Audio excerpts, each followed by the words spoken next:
Hello, good morning everyone. I hope पिछली lecture जो मैंने आपको ट्यूबरक्लोसिस पे पढ़ाया था वो सारा क्लियर होगा, और अगर डाउट हो तो कमेंट सेक्शन में पूछा करो, ठीक है। तो आज का जो नया टॉपिक है, बिना टाइम, यहाँ पे टाइम वेस्ट होगा नहीं, कोई फालतू बात नहीं होगी, सीधा स्टार्ट करते हैं हम लोग अपना नया और तीसरा lecture, which is malaria. All you know what is malaria. जानते हो मलेरिया के बारे में? नहीं जानते हो, आपको कुछ नहीं पता मलेरिया के बारे में, तब भी आपको आज जब आप ये पूरी लेक्चर ख़त्म करोगे तो आपसे ज़्यादा मलेरिया के बारे में कोई नहीं जानेगा, ठीक है। आज आपको पता चलेगा कि मलेरिया क्या होता है, वो कैसे फैलती है, मलेरिया की साइंस क्या है, सिम्टम क्या है, अगर मलेरिया किसी को होगा तो आप कैसे पहचान लोगे बिना टेस्ट से, फिर डायग्नोसिस कैसे करेंगे हम, लेबोरेटरी टेस्ट कौन कौन सा लिखेंगे, और अगर टेस्ट कंफर्म हो जाए कि इस बंदे को मलेरिया है तो हम उसको कैसे ट्रीट करेंगे। आज फार्मरी एकेडमी में आपको पूरी तरह से ये बंदा समझाने वाला है। तो चलिए बिना टाइम वेस्ट किए हम चलते हैं अपने टॉपिक पे। तो आज की जो टॉपिक है वो है मलेरिया, और लेक्चर नंबर आज हमारा है 3 बेटा। लेक्चर नंबर क्या है आज हमारा? 3। थोड़ा सा कलर चेंज करते हैं, हाँ। तो लेक्चर नंबर क्या है आज हमारा? 3।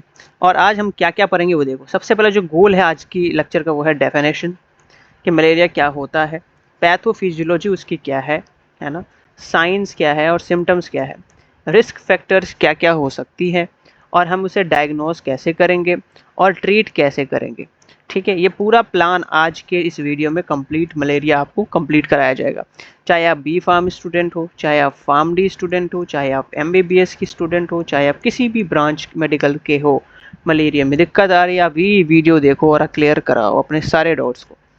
चलिए सबसे पहले हम बात करते हैं इंट्रोडक्शन पे, कि मलेरिया पहले होता क्या है, इसकी हिस्ट्री क्या है, थोड़ी बहुत पढ़ेंगे, फिर हम असल टॉपिक पे चलेंगे। सबसे पहले जो अगर मैं आपको बताऊं कि व्हाट इज़ मलेरिया, तो बेटा जो मलेरिया होती है, it is a mosquito borne parasitic disease cause by a protozoa parasites of the genus plasmodium. तो बेटा मॉस्किटो जो होती है, सॉरी मतलब मलेरिया जो होती है वो किसी मच्छर की वजह से नहीं होती है, ठीक है। मच्छर के अंदर प्रेजेंट होता है एक प्लाज्मोडियम बेटा, प्रोटोजोआ होता है ना, उसकी वजह से मलेरिया होता है ना। लोग कहते हैं कि मच्छर काटने से मलेरिया होता है, of course, but there is a different things. मच्छर काटने से सिर्फ मलेरिया नहीं होता, मच्छर के अंदर जो पैरासाइट्स होती है उनसे मलेरिया होता है। कौन सी पैरासाइट्स होती है? तो बेटा इसके अंदर प्रेजेंट होता है प्लाज्मोडियम पैरासाइट, है ना। तो मलेरिया जो है वह कैसा डिजीज़ है? तो मलेरिया जो है आपको एग्जाम में पूछा सकता है, it is a protozoan parasite disease. Genus पूछाएगा तो प्लाज्मोडियम बताना। It is transmitted to the human through the bite of infected female mosquito. देखना, किसी भी बंदे को अगर मलेरिया होता है तो मेल मच्छर के काटने से नहीं, हमेशा औरत मच्छर, जो गर्ल्स होती है ना, मच्छर में भी गर्ल्स होती है और बॉयज़ होती है। तो जो गर्ल्स होते हैं, जो फीमेल होती है, वो फीमेल ही क्या करती है, रिस्पॉन्सिबल होती है मलेरिया के लिए। बेटा जो मर्द होता है ना, मर्द, वो क्या करता है, वो बेसिकली जो है आपको मलेरिया काउज नहीं करता है। क्यों? क्योंकि जो मेल मॉस्किटो होती है वो नेक्टर पे फ्लावर के रस पीती है, वो इंसान का खून नहीं पीता, ठीक है। लेकिन जो फीमेल होती है वो इंसान का खून पीती है, तुमको पता है ना, यू नो वेरी वेल, है ना मैं क्या बोलना चाह रहा हूँ। तो malaria is a mosquito, it is a protozoan parasite disease, genus है उसका प्लाज्मोडियम, और वो किसके वजह से होती है? फीमेल एनाफिलिस मॉस्किटो के बारे में। अब ये जो फीमेल एनाफिलिस मॉस्किटो है, ये क्या है? इट इज़ अ वेक्टर बेटा, ठीक है। ये क्या है? एक वेक्टर है, इसको हम क्या कहते हैं? वेक्टर कहते हैं। अब वेक्टर क्या होता है आप पूछोगे, तो वेक्टर जो होती है कैरियर होता है। वेक्टर वो चीज़ें को कहते हैं जो एक सामान दूसरी जगह पहुंचाता है। उसी तरह से जो फीमेल एनाफिलिस मॉस्किटो है बेटा, वो एक वेक्टर है। वो क्या करता है कि जो पैरासाइट है, प्लाज्मोडियम है, फैल्सीफेरम हो या वी वैक्स हो, इनसे मलेरिया होती है। ये क्या करता है कि ये मलेरिया दूसरे पर्सन को इन्फेक्ट करता है। फॉर एग्जाम्पल, एक बंदा यहाँ है जो इन्फेक्टेड नहीं है, और एक बंदा ये है जो इन्फेक्टेड है, मलेरिया इसको है। तो मॉस्किटो ने इसको बाइट किया। अब बाइट करने के बाद इसके ब्लड में क्या था? प्लाज्मोडियम था, वो इसके मॉस्किटो के अंदर चला गया, है ना, ये देखो चला गया। अब यही मॉस्किटो उड़ के क्या जाएगा? इस अनइन्फेक्टेड पर्सन के पास जाएगा जिसको मलेरिया नहीं था। फिर इस मच्छर ने इसको काटा बड़ी ज़ोर से, तो इसके अंदर जो प्लाज्मोडियम था बेटा वो कहाँ चला गया, ये देखो ऐसे ऐसे अंदर चला गया। अब ये बंदा क्या हो जाएगा, इन्फेक्टेड हो जाएगा। अब इस बंदे को भी क्या हो जाएगा, मलेरिया हो जाएगा। तो सारी फसाद का जड़ जो है वो फीमेल होती है, मतलब फीमेल मॉस्किटो होती है ना, गलत मत समझना। फीमेल मॉस्किटो की वजह से ही क्या होती है, मलेरिया होती है। अब मलेरिया रिमेन्स, दूसरा लाइन देखना, malaria remains one of the most important public health problems. अब मलेरिया जो है हमारे इस दुनिया की सबसे बड़ी प्रॉब्लम है, इम्पोर्टेंट पब्लिक हेल्थ प्रॉब्लम है world wide, specially in tropical and सब ट्रॉपिकल कंट्रीज में, सब ट्रॉपिकल्स एंड ट्रॉपिकल कंट्रीज में बेटा। अब हिस्ट्री पे पीछे चलते हैं हम, किसके पीछे चलते हैं, थोड़ी हिस्ट्री। मैंने बता दिया कि मलेरिया क्या होती है, तो मलेरिया एक पैरासाइटिक डिजीज़ है, प्लाज्मोडियम की वजह से होती है ना। अब मैं थोड़ी हिस्ट्री के बारे में बात करते हैं कि जो टर्म मलेरिया आया है वो कहाँ से आया है बेटा। देखो ध्यान से सुनना, जो मलेरिया वर्ड है ना ये एक लैटिन वर्ड है। कहाँ से आया है, लैटिन से आया है ना, लैटिन वर्ड है। It is a Latin word, it is a Latin word बेटा। Malaria is a Latin word. अब मैं इसको कहाँ तोड़ के बताऊँ, सुनो। मलेरिया जो होता है इसका MAL वर्ड, मलेरिया में कितने वर्ड होती हैं टोटल, 6 वर्ड होती है, राइट, या 7 वर्ड, जिसमें मलेरिया का MAL, माल मतलब होता है बैड, लैटिन में माल को कहते हैं बैड, और एरिया को कहते हैं air.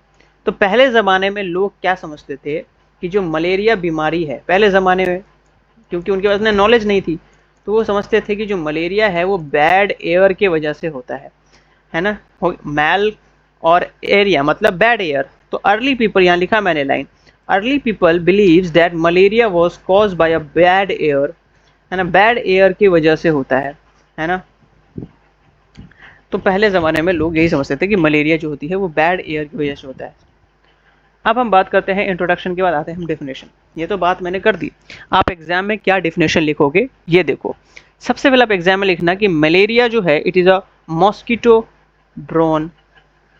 borne infectious disease caused by a protozoa parasite of the genus Plasmodium and transmitted human to the bite of an infected female mosquito। वही मैंने जो प्रवचन दिया वही यहाँ इंग्लिश में लिखा हुआ है, बस एज इट इज़ आपको याद करना है। ये आप चिपकाओगे एग्जाम में, कोई माइका लाली से काटेगा नहीं। तो मलेरिया क्या है, malaria is a mosquito borne infectious disease. देखो प्लाज्मोडियम या पैरासाइट खुद चल के नहीं आता है, वो किसी का सहारा लेता है। किसका सहारा लेता है, तो फीमेल एनाफिलिस मॉस्किटो का। अब फीमेल एनाफिलिस मॉस्किटो को थोड़ी पता है कि वो प्लाज्मोडियम लेके जा रहा है, बीमार कर देगा। अगर उसे पता होता तो नहीं बीमार करती, लेकिन उसे पता नहीं है तो क्या करती है, इसलिए मैंने लिखा मॉस्किटो बोर इन्फेक्शन, मतलब ये सिर्फ और सिर्फ मॉस्किटो के वजह से ही होता है, मॉस्किटो के काटने से ही होता है। Cause by a protozoa parasite, protozoa parasite के वजह से, प्रोटोजोआ पैरासाइट के वजह से, प्रोटोजोआ पैरासाइट के वजह से होता है कि नहीं। तो आप लिखना malaria is a mosquito borne infectious disease cause by a protozoan parasite, genus इसका क्या होता है, प्लाज्मोडियम होता है, and transmitted to the human through the bite of the mosquito. अब नीचे देखना, एक लाइन मैंने लिखा, बहुत सुंदर लाइन है। क्या लिखता है कि it is a characterise by the recurrent fever. अब इसे आप पहचाने को कैसे, अब मच्छर ने काट लिया इसका क्या मतलब है कि आपको मलेरिया हो जाएगा, नहीं बेटा। उन मच्छर के काटने से ही होगा जो फीमेल एनाफिलिस मॉस्किटो है और उसके अंदर प्लाज्मोडियम है, तभी उससे आपको क्या हो सकता है, फीवर होगा। तो कैसे कैरेक्टराइज करोगे कि उसे मलेरिया है, कैसे पहचानोगी, रिकरेंट फीवर। रिकरेंट फीवर का मतलब होता है बार बार आपको फीवर आएगा। साथ में चिल्स, चिल्स मतलब ठंडे लगना बेटा, आपको ठंड भी लगेगी, यानी कि फीवर के साथ ठंड भी होगा, तो ये मलेरिया का सिम्टम है। साथ में आपको पसीना होगा, और जब आप ब्लड रिपोर्ट चेक करवाओगे, CBC करवाओगे, तो आपको एनीमिया भी मिलेगा। व्हाट इज़ द एनीमिया बेटा, जब हमारे हीमोग्लोबिन्स और RBCs में फ्लैक्चुएशंस होती है, कम हो जाती है, तो एनीमिया होती है। And enlargement of spleen, enlargement of spleen. तो देखो आप मलेरिया को करेक्टराइज कैसे करोगे, फीवर से। फीवर अगर किसी को है, ठंड लग रहा है, पसीने भी गिर रहे हैं और एनीमिया भी है, साथ में इनलार्जमेंट ऑफ स्प्लीन। देखो enlargement of spleen, enlargement of spleen को क्या कहते हैं, इनलार्जमेंट ऑफ स्प्लीन को कहते हैं बेटा हिपैटोमेगेली। क्या कहते हैं? Hepato, HEPATAO, हिपैटोमेगेली, मिगैली। ठीक है, टैब होता तो अच्छे से लिख पाता, लेकिन माउस से मेरे लिख नहीं हो रहा। Soon we will get a tab. ठीक है, फिलहाल एजुकेशन इज इंपॉर्टेंट, होगा सब चीज़ लिखा हुआ, मैं बस एक्सप्लेन कर रहा हूँ। तो अगर स्प्लीन की साइज इंक्रीज होती है दैट इज हिपैटोमेगेली, सॉरी, स्प्लीन की अगर साइज इंक्रीज होती है तो उसे कहते हैं स्प्लीनोमेगैली। और अगर लीवर की साइज इंक्रीज होती है बेटा, लीवर में साइज इंक्रीज हो गई, लीवर की मास इंक्रीज, लीवर का साइज इंक्रीज हुआ तो उसे कहते हैं हिपैटोमेगेली। मेरी गलती थी, थोड़ा सा कंफ्यूज नहीं, थोड़ा पसीने होना यार, समझ आ करो बात। तो लीवर क्या है, लीवर में अगर साइज इंक्रीज होता है दैट इज हिपैटोमेगेली, और स्प्लीन की साइज जो होती है उसको हम क्या कहते हैं? स्प्लीनोमेगेली। तो अभी तक सब क्लियर है कि मैंने बताया कि होता क्या है मलेरिया, उसकी इंट्रोडक्शन बताई है ना, क्या क्या बताया बताओ। हमने सबसे पहले पढ़ा कि हमें क्या क्या पढ़ना है, फिर मैंने बताया कि हम स्प्लीन की हिस्ट्री के बारे में क्या क्या जान सकते हैं, इन सबको बताया मैंने, फिर मैंने डेफिनेशन बताया। अब हम बात करते हैं रिस्क फैक्टर कि मलेरिया कैसे होगा। रिस्क फैक्टर क्या है, क्या क्या रिस्क है कि मलेरिया होने के चांसेस कैसे हो सकते हैं। रिस्क फैक्टर का क्या मतलब होता है कि अगर हम ये सब चीज़ें करेंगे तो क्या होगा, मलेरिया हो सकती है। तो सबसे पहला जो रिस्क फैक्टर है बेटा, जो सबसे पहला जो रिस्क फैक्टर है, कहाँ गया? सबसे पहला जो रिस्क फैक्टर है वो है इन्वायरमेंटल फैक्टर। इन्वायरमेंटल फैक्टर की वजह से हमें मलेरिया हो सकती है, जैसे कि स्टेगनेंट वाटर। स्टेगनेंट वाटर का क्या मतलब है? स्टेगनेंट वाटर का मतलब है कि मान लो ये मैंने नाला बनाया, ये है नाला। अब इसमें क्या है ना, ये देखो इसमें क्या है ना, ये पानी है और ये गंदगी सब है, पॉटी है या कुछ भी है, गंदगी है एकदम, बोतल वोगल कचरा वचरा पूरा इसमें। ये पॉन्ड है। अब ये पानी क्या है ना, फ्लो नहीं कर रहा, एक ही जगह रुका हुआ है, एक ही जगह रुका हुआ है। तालाब आपके घर के आसपास में होता होगा कि एक पानी एक खड्डे में जमा है बहुत सालों से। तो बेटा यही तो प्रॉब्लम है, फटाफट आप उस जगह को क्लीन करवाएं, क्योंकि जो मॉस्किटो अपनी रिप्रोडक्शन और अपनी एग्स करती है, वहाँ जो नए नए मच्छर बनते हैं, जो नए मच्छर जन्म लेते हैं, वो कहाँ लेते हैं? स्टेगनेंट वाटर में, रुकी हुई पानी में। जहाँ भी कोई रुका हुआ पानी हो वहाँ मलेरिया यानी कि फीमेल एनाफिलिस मॉस्किटो अपने बच्चे को जन्म देती है, और वहाँ से क्या निकलेगा? बहुत सारा मॉस्किटो, और वही बहुत सारा मॉस्किटो क्या करेगा? फिर मलेरिया काउज करेगा। ठीक है, रेनी सीजन जब होता है बेटा, बरसात की जो मौसम होती है, उस कंडीशन में मलेरिया होने का चांसेस बहुत ज़्यादा है। पुअर सैनिटाइजेशन है, पुअर सैनिटाइजेशन का मतलब कि आप साफ़ सफाई नहीं रखते हो अपने घर की, अपना, तो उसके वजह से भी हो सकती है। पुअर ड्रेनेज सिस्टम है, मान लो कि आप ऐसे हाउस में रह रहे हो जहां आपकी किचन का पानी, बाथरूम का पानी जो है एक ही जगह गिर रहा है और वो जमा होते जा रहा है बेटा, ड्रेनेज सही नहीं है, तब भी मलेरिया होगा। तो ये था इन्वायरमेंटल फैक्टर कि इन्वायरमेंट से मलेरिया कैसे हो सकती है। अब हम बात करते हैं सोशल फैक्टर क्या क्या है। What are the social factor बेटा? सबसे पहले है सोशल फैक्टर में गरीबी अगर है, आदमी जो गरीब होवे है ना, उससे मलेरिया हो सकता है। ठीक है, ओवर क्राउडिंग स्पेस है ना, ओवर क्राउडिंग है, ओवर क्राउडिंग जगह पे आप ले रहे हो है ना, बहुत सारे लोग के बीच में रह रहे हो तो उससे मलेरिया हो सकता है। पॉवर्टी का मतलब यह है कि गरीब लोग, मतलब घर अच्छा नहीं है, झोपड़ी में रह रहे हैं, पुअर सैनिटाइजेशन है वगैरह वगैरह, यही उसके अंदर कहना चाह रहा हूँ मैं। Lack of mosquito control programs है ना, आप अपने घर में बार बार वो मॉस्किटो प्रोग्राम्स नहीं ला रहे हो है ना, वो आते हैं ना म्यूनसिपैलिटी वाले स्प्रे करने मॉस्किटो बाइट्स मॉस्किटोज़ को है ना, तो वो आप नहीं करवा रहे हो regularly. Lack of health care access, lack of health care access है, तो इन सब चीज़ों से भी मलेरिया हो सकती है। तीसरा है होस्ट फैक्टर, मतलब जो चिल्ड्रन अंडर द 5 ईयर है, मतलब जो बच्चे 5 साल से छोटे हैं, उनमें मलेरिया होने की चांसेस सबसे ज़्यादा होती है बेटा। प्रेग्नेंट वुमेन जो है ना, कोई गर्भवती है, प्रेग्नेंट है, तो उस वुमेन को भी मलेरिया होने की चांसेस ज़्यादा है। कोई बूढ़े लोग हैं है ना, ज़ईफ़ है, इम्यून सिस्टम कमज़ोर हो चुका है, मलेरिया होने की चांसेस ज़्यादा है। कोई पेशेंट इम्यूनो सप्रेसेंट पे है, मैंने कल के लेक्चर में ही बताया था ट्यूबरक्लोसिस वाले में कि कोई पर्सेंट की सर्जरी हुई है ना, ठीक है, तो उस सर्जरी में हम इम्यूनो सप्रेशन देते हैं। तो इम्यूनो कम्प्रोमाइज्ड पेशेंट अगर है तो उसमें मलेरिया होने के चांसेस सबसे ज़्यादा होती है। ठीक है, तो आपको मैंने बताया कि इंट्रोडक्शन सारा चीज़ मैं आपको स्टेप बाय स्टेप पढ़ा रहा हूँ।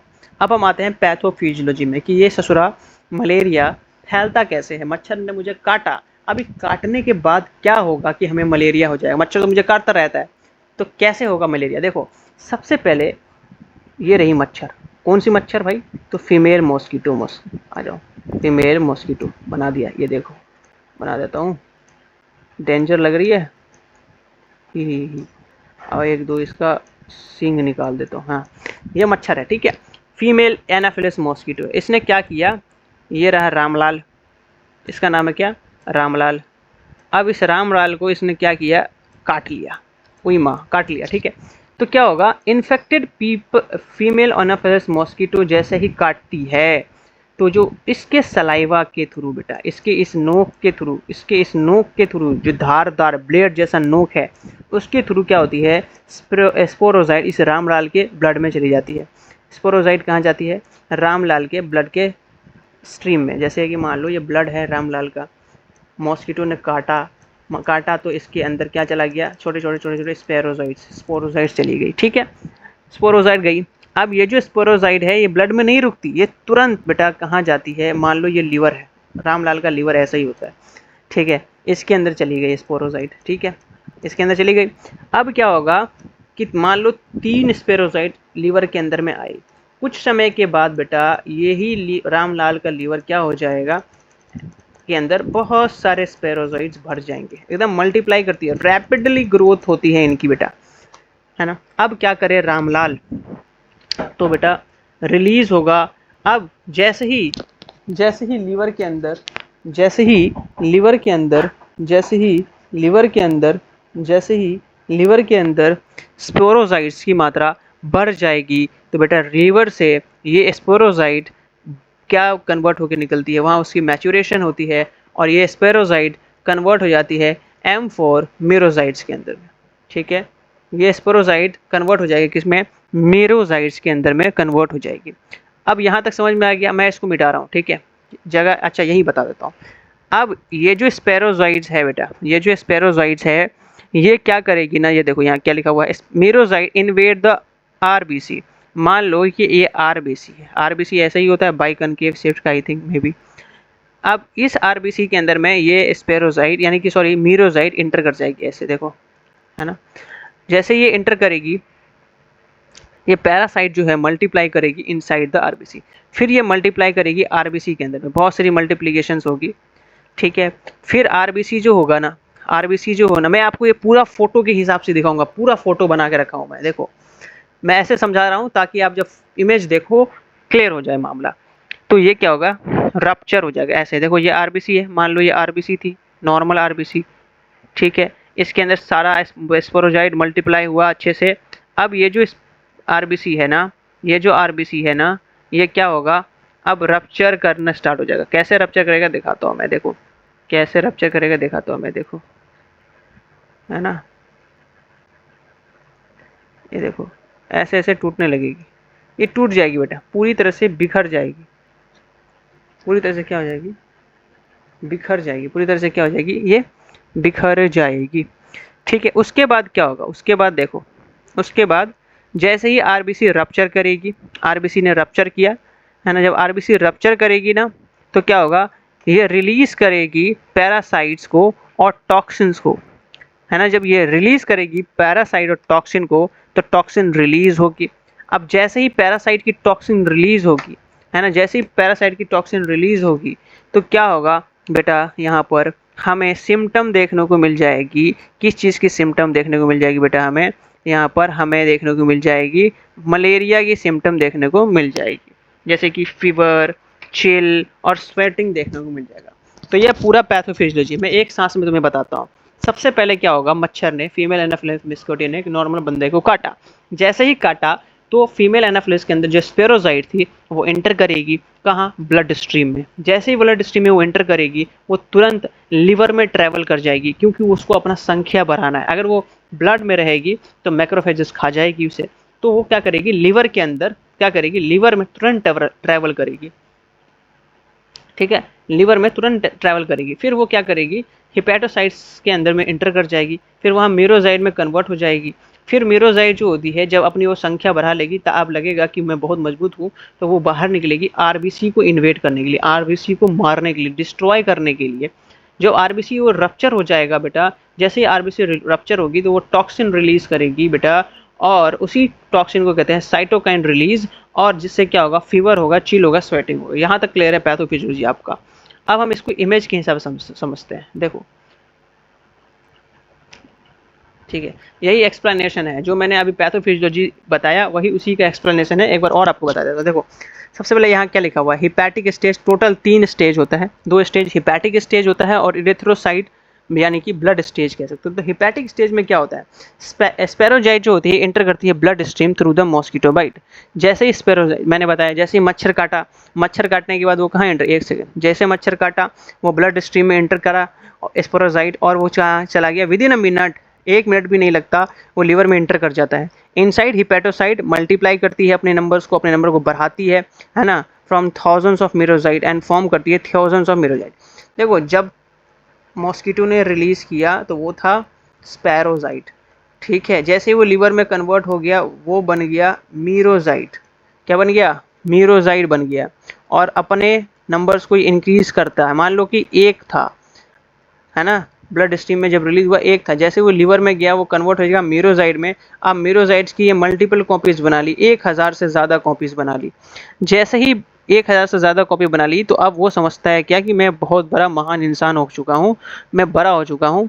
अब वो क्या करेगा ना बेटा, वो लीवर सेल्स को रप्चर कर देगा, लीवर सेल्स को फाड़ देगा, रप्चर करेगा ताकि वो बाहर निकल जाए। अब देखो एक कंटेनर के अंदर मैंने मान लो फॉर एग्जाम्पल एक कंटेनर के हिसाब से समझते हैं कि एक कंटेनर लिया, इसके अंदर मैंने क्या किया ना कि एक चिड़िया रखा, ठीक है, एक फीमेल पार्टनर रखा, उसने इतनी रिप्रोडक्शन की कि ये पूरा कंटेनर भर गया, है ना। ये कंटेनर क्या है, मान लो लीवर है। अब ये क्या कहा जाएगा कि इसके अंदर में चुल मचेगी कि मैं साला इस कंटेनर को तोड़ के बाहर निकलूं। उसी तरह से ये स्पेरोजाइड्स मीरोजाइड में कन्वर्ट होकर अपने नंबर को ज़्यादा बढ़ाकर ये क्या करता है, लिवर सेल को रप्चर करता है और रिलीज हो जाता है ना, मीरोजाइड्स रिलीज कर जाती है किसमें, सर्कुलेशन में। सर्कुलेशन का क्या मतलब है, यहाँ पे ब्लड सर्कुलेशन में रिलीज हो जाता है। अब जब ब्लड सर्कुलेशन में वो रिलीज हो जाएगा बेटा तो क्या होगा, वो आरबीसी के अंदर घुस जाएगा, फिर they develop rough ring form करेगा, ट्रोपोजाइट बनाएगा, सियोजॉन्ट बनाएगा, फिर आरबीसी रप्चर करेगी और वो एक टॉक्सिन रिलीज करेगी जिससे हमें सिम्टम्स जैसे कि चिल्स, फीवर वगैरह प्रोड्यूस होगा, जो कि एक मलेरिया का सिम्टम है। कॉन्सिक्वेंसेस क्या क्या हो सकती है ना, कॉन्सिक्वेंसेस क्या क्या हो सकती है। अब मलेरिया में सिर्फ बुखार और फीवर ही कॉन्सिक्वेंसेज नहीं है, दिक्कत नहीं है, मलेरिया में क्या क्या कॉन्सिक्वेंसेज होगा। अब जैसे ही वो आरबीसी को रप्चर करेगा, मान लो हमारे बॉडी में कितने आरबीसीज होते हैं, फॉर एग्जांपल होते कितने हैं, होते हैं 4.5 से 5.5 मिलियन होते हैं ना। अब जब आरबीसी रप्चर होगा तो आरबीसी की नंबर घटना स्टार्ट हो जाएगी, है ना, आरबीसी की घटना स्टार्ट हो जाएगी, आरबीसी की मात्रा घटना, साथ में हीमोग्लोबिन भी घटेगा। तो क्या होगा बेटा, अनीमिया होगा कि नहीं होगा, ऑब्वियस सी बात है सर। साइटोकाइन रिलीज होगी, साइटोकाइन जब रिलीज होगी तो फीवर होगा, साथ में इंक्रीज स्प्लीन एक्टिविटी, स्प्लीन की एक्टिविटी इंक्रीज होगी तो स्प्लीनोमेगेली हो जाएगा, स्प्लीन का साइज भी बढ़ जाएगा, सीवियर इन्फेक्शन हो सकता है और ऑर्गन डैमेज हो सकता है बेटा। तो मलेरिया में सिर्फ बुखार और ठंडी नहीं लगती, मलेरिया की कॉन्सिक्वेंसेस समझो, मलेरिया की जो सेल साइकिल है वो समझो कि मलेरिया आरबीसी को डिस्टर्ब कर रही है तो उससे अनीमिया हो जा रहा है, साइटोकिन रिलीज कर रही है केमिकल तो फीवर हो जा रहा है, स्प्लीन की साइज इनकी स्प्लीनोमेगेली हो रही है और इन्फेक्शन की वजह से ऑर्गन डैमेज हो सकती है। अब आइए मलेरिया की हम पूरी लाइफ साइकिल समझते हैं कि मलेरिया की लाइफ साइकिल क्या है। सबसे पहले ये है ससुरी फीमेल एनाफिलिस मॉस्किटो, ये है फीमेल एनाफिलिस मॉस्किटो। अब ये जो फीमेल एनाफिलिस मॉस्किटो है ये क्या करती है, ये इन्फेक्ट करती है, बाइट करती है ह्यूमंस को। जैसे वो बाइट करेगी तो वो क्या रिलीज़ करेगी, स्पेरोजाइट्स को ब्लड स्ट्रीम में। यहाँ सब दिखाया है ना, ये मॉस्किटो बाइट करी, इसने ब्लड स्ट्रीम में स्पेरोजाइट को रिलीज़ करा, विद इन अ सेकेंड ये स्पेरोजाइट लीवर के अंदर में इंटर कर गया, फिर लीवर के अंदर में देखो यहाँ पे sporozoite reach to the liver cells और वहाँ मल्टीप्लाई करेगी और डिवाइड करेगी, अपने नंबर को इंक्रीज करेगी। फिर ये जो स्पोरोजाइट है वो कन्वर्ट हो जाता है मेरोजाइट्स में। फिर लीवर सेल जो होती है वो रप्चर हो जाती है और रिलीज करती है मेरोजाइट्स को इन ब्लड सेल्स।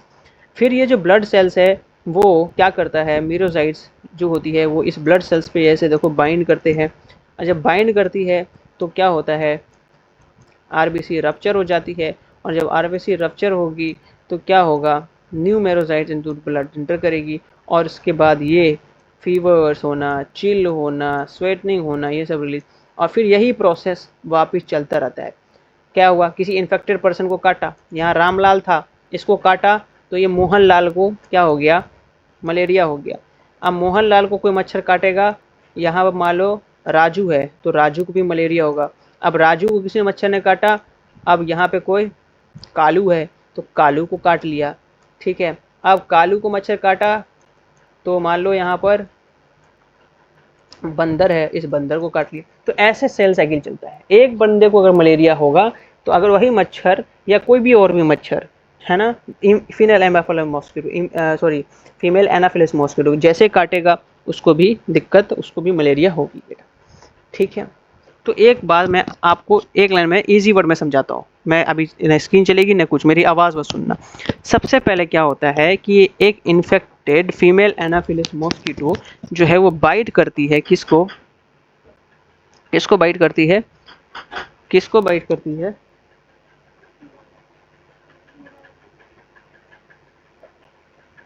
एक इन्फेक्टेड पर्सन को बाइट करती है। जैसे ही वो इन्फेक्टेड पर्सन को बाइट करती है तो क्या होता है, वो स्पोरोजाइट, उसके मुंह से जो स्पोरोजाइट निकलती है, जैसे वो अपना निडल अंडा डालती है ना, फॉर इजी वर्ड में समझते हैं, निडल अंडा डाला तो जैसे अंडा डाला तो उसके माउथ से स्पोरोजाइट रिलीज होती है ब्लड स्ट्रीम में। वो स्पोरोजाइट क्या करती है, वो तुरंत लीवर में चली जाती है और अपना नंबर को इंक्रीज करती है, वो कन्वर्ट हो जाती है मीरोजाइट में। जब अपने नंबर ज़्यादा बढ़ जाती है तो वो क्या करती है, लिवर सेल्स को रप्चर करती है, तोड़ती है, और फिर वो लिवर सेल को तोड़कर बाहर आती है वापस से ब्लड में, और वापस से ब्लड में आकर वो ब्लड सेल्स के साथ बाइंड करती है, और बाइंड करने के बाद सेल को स्वेल करके रप्चर कर देती है। जैसे सेल, ब्लड सेल, कौन सा सेल, ब्लड सेल जैसे रप्चर होता है, फट जाता है, तो क्या होता है, टॉक्सिन्स रिलीज होती है, और उससे ही हमें सिम्टम जैसे फीवर, चिल्स वगैरह, स्वेटिंग वगैरह देखने को मिलता है। एक कंडीशन ये है कि जैसे आप, एक चीज़ मैं एक्स्ट्रा बता रहा हूँ, जो अनीमिया वाले पेशेंट, सॉरी जो क्या बोला था, एक पेशेंट है सिकल सेल एनीमिया, हाँ सिकल सेल एनीमिया वाले जो पेशेंट होते हैं उनमें कभी भी मलेरिया नहीं हो सकता, चाहे कितना ही मच्छर काटे उसको मलेरिया नहीं होगा। क्यों, क्योंकि बेटा उनके अंदर जो आरबीसी का सेल है वो बाइकनकेव नहीं होता है। आरबीसी का नॉर्मल इंसान जो होते हैं उसका जो सेल होती है वो कैसा होता है, बाइकनकेव होता है कि नहीं होता है, हाँ बाइकनकेव होता है, ये नॉर्मल सेल है ना, नॉर्मल पर्सन में। लेकिन जो सिकल सेल होती है वो इसका सेल इस तरह का होता है बेटा, इस तरह का होता है। तो क्या होता है, दिल नहीं होता है, मैंने जो बताया ऐसा मान लो ना, ऐसा होता है ना, ऐसा, ठीक है, ऐसा होता है, ठीक है। तो इस पर क्या होती है, रिसेप्टर्स नहीं होती है, रिसेप्टर इम्प्रॉपर तरीके से होती है, ताकि जिसकी वजह से जो स्पोरोजाइड और मोरोजाइड है ये वो बाइंड नहीं कर पाती है। लेकिन इसमें क्या होती है, रिसेप्टर्स बनी होती है, ऐसे देखो खानदार शानदार, तो इसमें क्या आती है, बाइंड कर जाती है, और इसमें नहीं होती है। तो ये था आपका पूरा मलेरिया की सेल साइकिल भी। फिर हम बात करते हैं अब कि साइन और सिम्टम क्या होता है मलेरिया की, साइन और सिम्टम मैंने बता दिया आपको क्या क्या बताइए, फिर से चलते हैं फर्स्ट स्लाइड पे आ जाओ। सबसे पहले बताया मलेरिया में क्या क्या पढ़ना है, फिर मैंने बताया इंट्रोडक्शन क्या होती है, हिस्ट्री क्या थी उसकी, फिर मैंने बताया कि डेफिनेशन क्या है, फिर मैंने बताया आपके रिस्क फैक्टर क्या क्या है, फिर मैंने आपको बताया पैथोफिजियोलॉजी क्या क्या है, फिर मैंने आपको बताया उस पैथोफिजियोलॉजी की एक्सप्लेनेशन को अच्छे से आई होप अच्छी समझ में आई होगी, फिर मैंने बताया उसके सेल साइकिल्स को। अब हम लास्ट यानी कि 9वां स्लाइड जो है, 9th स्लाइड, उस पर आ रहे हैं। उस पर हम क्या बताएंगे, हम आपको बताएंगे सिम्टम्स के बारे में बेटा। तो सबसे पहले दो तरह की सिम्टम्स होती है, बहुत तरह की सिम्टम्स। सबसे पहले हम क्लासिकल सिम्टम्स की बात करते हैं, क्लासिकल मलेरियल ट्रायड। सबसे पहले क्या होगा इसमें, फीवर आना, हाई इंटरमिनेट फीवर, चिल्स होना है ना, साथ में सीवरिंग हो सकती है, और फील करना, क्लोज ठंड लगना, स्वेटिंग। तो बेसिकली 3 चीज़ें रखना आप कि सबसे पहले फीवर होना और चिल होना, ठंड लगना, और स्वेटिंग भी होती है। जनरल सिम्टम क्या है, जनरल सबसे पहले जनरल जो सिम्टम्स है वो है headache, fatigue, weakness, nausea, vomiting, pain, joint pain, है ना, और लॉस ऑफ एपिटाइट। तो जो मलेरिया की पेशेंट होती है उनमें क्या क्या होगा, सबसे पहले बताओ। सबसे पहले बेटा फीवर होगा, हाई फीवर होगा, फ्लैक्चुएट करता रहेगा, साथ में ठंड लगना भी होगा, तीसरा पसीना भी गिरेगा आपको, साथ में हेडेक भी होगा, फटीग भी होगा, वीकनेस भी होगा, नोजिया भी होगा, वोमिटिंग भी होगा, muscle pain, joint pen, loss of appetite, ये सब चीज़ें होने लगेगी। फिर हम बात करते हैं, ये था दो तरह का साइन एंड सिम्टम, एक तो जनरल और एक क्लासिकल। ठीक है, अब हम बात करते हैं फिजिकल साइन क्या क्या हो सकती है। What is a physical sign, physical sign क्या क्या हो सकती है। तो सबसे पहले जो फिजिकल साइन होगा, सबसे पहले जो फिजिकल साइन होगा वो क्या क्या हो सकता है बेटा। सबसे पहले हिपैटोमेगेली भी हो सकती है। क्या हो सकती है, हेपेटोमेगेली भी हो सकती है बेटा। हेपेटोमेगेली क्या होता है, hepatomegaly is a conditions when the hepatocytes की जो सेल्स है या हिपैट जो है उसकी साइज इंक्रीज हो जाती है। मतलब हिपैटोमेगेली का मतलब है कि जो लीवर है उसकी क्या हो जाती है, साइज इंक्रीज हो जाती है, उसकी मास इंक्रीज हो जाती है, उसका साइज इंक्रीज हो जाता है। This condition is called hepatomegaly. उसके बाद है स्प्लीनोमेगेली। स्प्लीनोमेगेली का मतलब क्या होता है भाई, तो स्प्लीनोमेगेली का मतलब होता है, स्प्लीनोमेगेली का क्या मतलब होता है, स्प्लीनोमेगेली का मतलब होता है, स्प्लीनोमेगेली का मतलब क्या होता है, स्प्लीनोमेगेली का मतलब होता है स्प्लीन का साइज बढ़ जाना, है ना। क्या होता है स्प्लीनोमेगेली का मतलब, स्प्लीन का साइज बढ़ जाना। फिजिकल, फिजिकल मतलब साइन का मतलब है कि हम देख सकते हैं इसे, नेकेड आई से महसूस कर सकते हैं, उसी को हम क्या कहते हैं, फिजिकल साइंस। जैसे कि डिहाइड्रेशन होना, अगर डिहाइड्रेटेड होगा जब वो यूरिन करेगा तो यूरिन के कलर में चेंजेस आएगी, थोड़ी जलन वगैरह भी हो सकती है। हिपैटोमेगेली का मतलब होता है हिपैटोसाइट्स यानी कि लीवर की साइज़ का इंक्रीज हो जाना। स्प्लीनोमेगेली का मतलब ये है कि स्प्लीन का साइज़ इंक्रीज हो जाता है। तीसरा है पैलर। अब पैलर क्या होता है बेटा, है ना, पैलर क्या होता है, तो pallor is an abnormal painless of the skin, है ना, म्यूकस मेम्ब्रेन, नेल बेड्स और conjunctiva due to the decrease haemoglobin concentration and reduce blood flow. ठीक है, तो एक एबनॉर्मल पेनलेस होता है बेटा। एबनॉर्मल पेनलेस का मतलब होता है कि आपकी जो स्किन्स होती है और जो म्यूकस है और जो नेल्स है वो क्या हो जाती है, येलो कलर की हो जाती है। ठीक है, उसके बाद हम बात करते हैं सीवियर मलेरिया सिम्टम। तो ये देखो हमने चार तरह की सिम्टम पर, एक तो क्लासिकल सिम्टम, एक जनरल सिम्टम, तीसरा था हमारा फिजिकल सिम्टम्स क्या क्या हो सकती है। एक है हमारे पास, अगर सीवियर मलेरिया हुआ, बहुत सीवियर है, बहुत मतलब क्रिटिकल है, तो उसमें क्या क्या हमें देखने को मिलेगा। सबसे पहले कॉन्शियसनेस अल्टर्ड हो जाएगी, अल्टरनेस कॉन्शियसनेस होगा। आई थिंक जो टीपीपी है वो नहीं होगा पेशेंट के अंदर में। ठीक है, पेशेंट कोमा में जा सकता है, रेस्पिरेटरी सिस्टम डिप्रेस हो सकती है, AKI हो सकता है और सीवियर एनीमिया हो सकता है। ये क्या है, सीवियर मलेरिया के केसेस में होता है। तो आई होप साइन और सिम्टम था वो क्लियर होगा। चलिए, साइन और सिम्टम तो हमने पढ़ लिया, अब हम बात करते हैं इसकी डायग्नोसिस कैसे करेंगे। हाउ विल यू डायग्नोस, क्या आप साइन और सिम्टम की बेसिस पे ही डायग्नोस कर दोगे, नहीं, बिल्कुल नहीं। हम साइन और सिम्टम की बेसिस पे तो डायग्नोस कर ही नहीं सकते। तो हम कुछ टेस्ट करवाएंगे, जैसे कि peripheral smear test, gold standard वाला। इसमें दो तरह के टेस्ट है, थिक और थिन। जो थिक टेस्ट होती है बेटा, इससे हमें पता चलता है, डिटेक्ट करते हैं कि मलेरिया पैरासाइट है कि नहीं, और थिन में हमें पता चलता है कि स्पेसीज कौन सी है, फैल्सीफेरम है कि वीवैक्स है। दूसरा होता है RDT, that is rapid diagnostic test. Rapid diagnostic test में एक टेस्ट आता है बेटा, उसको हम कहते हैं QBC टेस्ट। ठीक है, ये टेस्ट आता है, ये भी यूज़ हम करते हैं मलेरिया को डायग्नोसिस करने में। एक आता है PCR टेस्ट और दूसरा है लेबोरेटरी फाइंडिंग में हम, जैसे कि एनीमिया देखना, थ्रोम्बोसाइटोपिनिया देखना, है ना, एलिवेटेड बिलिरुबिन लेवल है या नहीं, एलिवेटेड LDL है। तो मलेरिया की जो केसेस होंगी उसमें जो आप CBC करवाओगे, है ना, तो उसमें आपको लेबोरेटरी फाइंडिंग में एनीमिया शो होगा, है ना, थ्रोम्बोसाइटोपिनिया शो होगा, एलिवेटेड बिलिरुबिन होगा और साथ में एलिवेटेड LDH भी होगा। तो ये सब चीज़ डायग्नोस से पता चलता है, कंफर्म हो जाता है कि उस बंदे को मलेरिया है। ठीक है, अब हम चलते हैं कि चलो हमने तो पता कर लिया कि मलेरिया है, कंफर्म हो गया, साइन सिम्टम से भी, डायग्नोसिस से भी, सब चीज़ से प्रूव हो गया कि मलेरिया है। अब उसे हम ट्रीट कैसे करेंगे, ठीक कैसे करेंगे किसी भी पेशेंट को। देखो, मलेरिया को ठीक करने के लिए, किसी भी पेशेंट को ठीक करने के लिए दो तरह की अप्रोच लगती है। एक तो फार्माकोलॉजिकल अप्रोच लगती है, दूसरा नॉन फार्माकोलॉजिकल अप्रोच लगती है। पहले हम फार्माकोलॉजिकल अप्रोच की बात करते हैं। तो सबसे पहले जो फार्माकोलॉजिकल स्कोप में आ जाएगी वो आ जाएगा अनकॉम्प्लिकेटेड बी वैक्स मलेरिया। अगर मान लो कोई मलेरिया बी वैक्स के वजह से हुई है तो उसमें हम कौन कौन सी मेडिसिन चलाएंगे, उसमें चलाएंगे क्लोरोक्विन और प्राइमाक्विन। जो क्लोरोक्विन होती है ये क्या करती है, किल करती है ब्लड स्टेज पैरासाइट पे। मैंने बताया कि जो सबसे पहले जो पैरासाइट्स होती है वो कहाँ एंटर करती है, पहले ब्लड में। तो ब्लड स्टेज पे ही ये क्या कर देगी, पैरासाइट को किल कर देगी। इसी को हम कहते हैं प्राइमाक्विन। क्लोरोक्विन का काम है। और जो प्राइमाक्विन है वो क्या करती है, एलिमिनेट करती है लीवर फॉर्म्स को, हाइप्नोजॉइड्स को, मतलब ये लीवर में घुस के उस पैरासाइट को डिस्ट्रॉय करती है। ठीक है। तीसरा जो है वो है अनकॉम्प्लिकेटेड फैल्सीफेरम।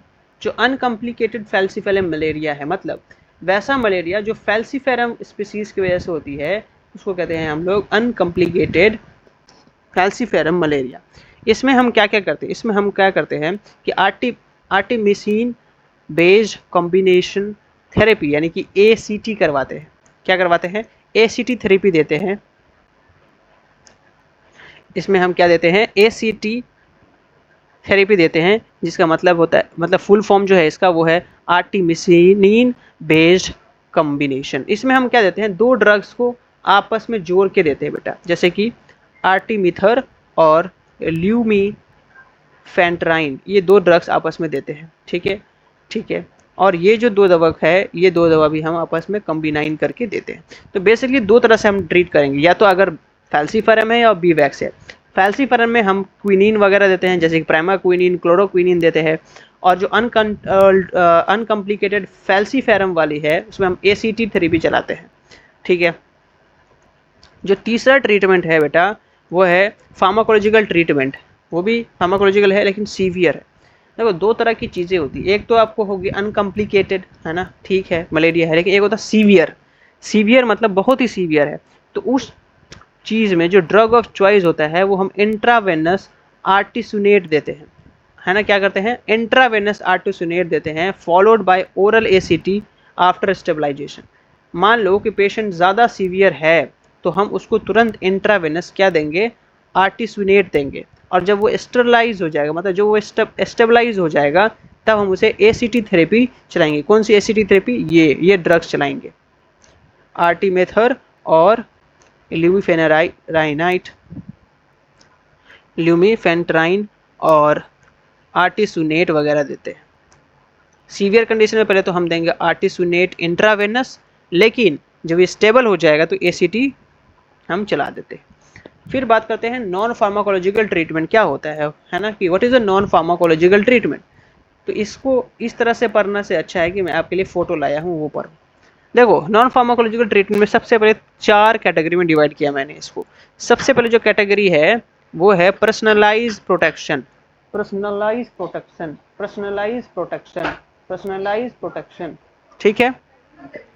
जब पर्सनलाइज प्रोटेक्शन होता है तो यूज़ कीजिए आप किसमें, मॉस्किटो के नेट्स का यूज़ कीजिए, यूज इंसेक्ट रेप्लिकेंट यूज़ कीजिए, वेयर कीजिए फुल स्लीव्स, है ना, पूरे बाहों तक, यहाँ हाथ कलाइयाँ तक कपड़ा का यूज़ कीजिए। विंडोज़ जो है, विंडोज़ को स्क्रीन कीजिए। फिर इन्वायरमेंटल कंट्रोल में आप क्या कर सकते हो, जो फंसे हुए पानी है उसको आप रिमूव कीजिए, जो घर के आसपास कचरा है या वो पानी बहुत दिनों से है उसको आप साफ़ कीजिए। प्रॉपर वेस्ट डिस्पोजल आप डस्टबिन बनाओ, इंडोर और आउटडोर दोनों स्प्रे करवाओ। ठीक है। मॉस्किटो और कंट्रोल प्रोग्राम्स को ऑन करो। फिर आप सपोर्टिव केयर क्या ले सकते हो, प्रॉपर पानी पीजिए, बेड रेस्ट कीजिए। ठीक है। न्यूट्रिशन फूड्स खाइए और मॉनिटर करते रहिए हमेशा अपने वाइटल्स को। फिर एजुकेशनल हेल्थ पे भी आप फोकस कर सकते हो, जैसे अवेयर कीजिए मलेरिया को, अर्ली डायग्नोसिस कीजिए, कॉम्प्लिकेट प्रिस्क्राइब ट्रीटमेंट, जैसे आपको प्रिस्क्राइब किया गया है वो दवा प्रॉपर टाइम पे लीजिए और प्रिवेंट कीजिए मॉस्किटो ब्रीडिंग से। ठीक है। ये सब चीज़ों से क्या हो सकता है कि रिड्यूस हो सकती है आपकी मलेरिया। ठीक है। इस तरह से आप मलेरिया को ठीक कर सकते हो। अब कुछ कॉमन मलेरिया की ड्रग्स है। अब इन दवाओं का काम मैं आपको बताता हूँ। सबसे पहले जो ड्रग्स आती है मलेरिया में वो दी जाती है क्लोरोक्विन। अब ये जो क्लोरोक्विन होती है कब दी जाती है, क्लोरोक्विन बेसिकली हम अनकॉम्प्लिकेटेड किस में देते हैं हम लोग इसे, सबसे पहले हम इसे किस में देते हैं, अनकॉम्प्लिकेटेड मलेरिया जो कि बी वैक्स से हुई है उसमें देते हैं। ये क्या होती है, ब्लड ब्लड सीसोनाइड होती है, ब्लड सीजोनाइडल होती है, मतलब ये ब्लड के अंदर में ही पैरासाइट्स को किल कर देती है। Kill the malaria parasite present inside the blood. दूसरा होता है प्रामाक्विन। जो प्रामाक्विन है, यहाँ मैं इसको अंडरलाइन करता हूँ, ये जो प्रामाक्विन है, ऐसे नहीं, ऐसे, ये जो प्रामाक्विन है, ये जो प्राइमाक्विन है, अब ये जो प्राइमाक्विन है, इसका काम क्या होता है, ये किल करती है क्या, पैरासाइट्स को लीवर्स के अंदर ही, और ऑल्सो डिस्ट्रॉय करती है गेमेटोसाइट्स को, ताकि वो वापस मॉस्किटो ना बन सके। ठीक है। तीसरी जो दवा है वो है आर्टिसुनेट। ये जो आर्टिसुनेट होती है, ये रैपिड पैरासाइट किलिंग होती है, क्विक किल करती है मलेरिया पैरासाइट को in the blood and rapid decrease करती है पैरासाइट के लोड को। ये ड्रग ऑफ चॉइस होती है सीवियर मलेरिया में। किसी पर्सन को सीवियर मलेरिया है, बहुत खतरनाक मलेरिया है, तो उसमें जो सबसे पहली जो दवा चलेगी वो चलेगी आर्टिसुनेट। ठीक है, क्या चलेगी, आर्टिसुनेट चलेगी। ये क्या करती है, ये फर्स्ट लाइन ड्रग होती है ट्रीट करने में, ये तुरंत पैरासाइट्स को मारती है। ठीक है। तीसरा और चौथा जो दवा है वो है आर्टिमीथर और ल्यूमीफेरानाइट। ये जो होती है एसीटी थेरेपी होती है, ये कॉम्बिनेशन थेरेपी होती है to kill the parasite two different mechanism के हिसाब से, और पैरासाइट को किल करती है।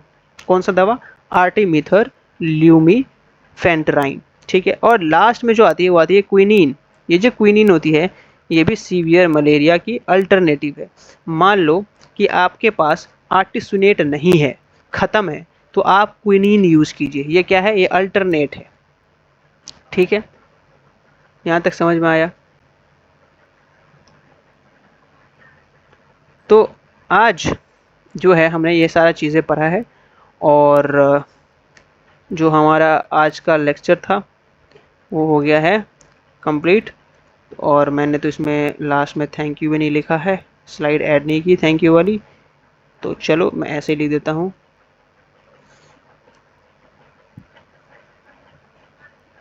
ऐसे ही लिख देता हूँ, ऐसे इस पेन से लिख दो। चलो, थैंक यू क्लास, THA, अरे यार कैसे लिखा रहा है, थैंक यू। ठीक है, मिलते हैं नेक्स्ट क्लास में, तब तक से अच्छे से नोट्स बना लो, रिवाइज कर लो। धन्यवाद।